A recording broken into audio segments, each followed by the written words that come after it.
So I think terrorism law is very, very dangerous. It is criminalizing. It is something like a colonial boomerang that will come back to bite us and to haunt us rather sooner than later, just like fascism in a way was a colonial boomerang, as I showed in some of my other books, and I can go off on a whole tangent about that, but that will be a half an hour later, so I won't. But it's whenever they first frame a Palestinian resistance, which has the right to resist under international law, to armed resistance, but it will sooner or later come back to haunt us as well. But I think it's also about criminalizing international solidarity, criminalizing effective international communication. For example, when we had the soft launch of our party, the Vonk, in Amsterdam, we invited Mohammed Khatib, who's the European coordinator of Samidoun. He lives in Belgium, and he was basically being framed as a terrorist himself, even though it's just a Palestinian prisoner support. It's not even Palestinian. It's a prisoner support. It's a support network for Palestinian prisoners. But they're not like your typical NGO.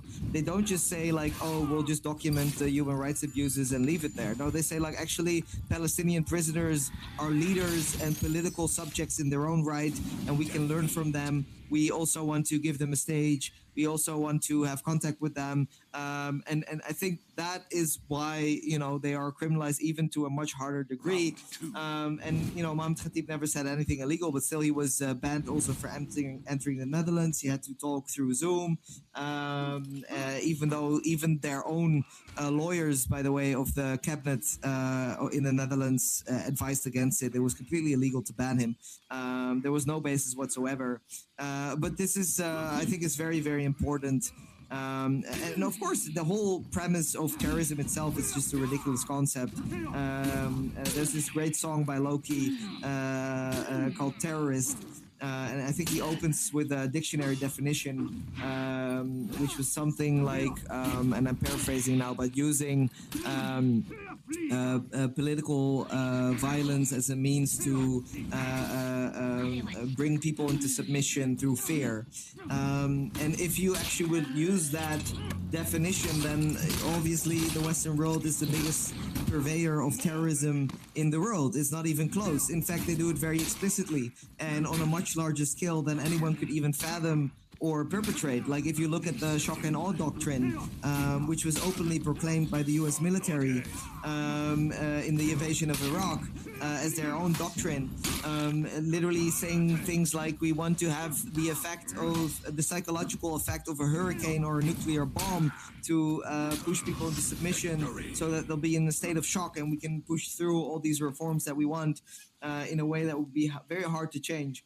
So I think, terrorism is something that we need to scrap from the dictionaries, basically, or reframe entirely. And also very interesting, by the way, talking about colonial boomerangs, Israel was very big in the early conferences, in organizing the early conferences, in kind of popularizing or repopularizing the idea of terrorism from the 70s onwards, or the 70s or 80s.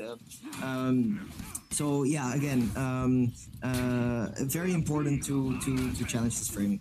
The outgrowth of terrorism and the way that Israel has been allowed to call anyone, and I would argue that Hezbollah and Hamas, Hezbollah is a grassroots organization, it is much more than a quote-unquote terrorist organization. We're watching the leveling of southern Lebanon in the same way that Israel leveled Gaza.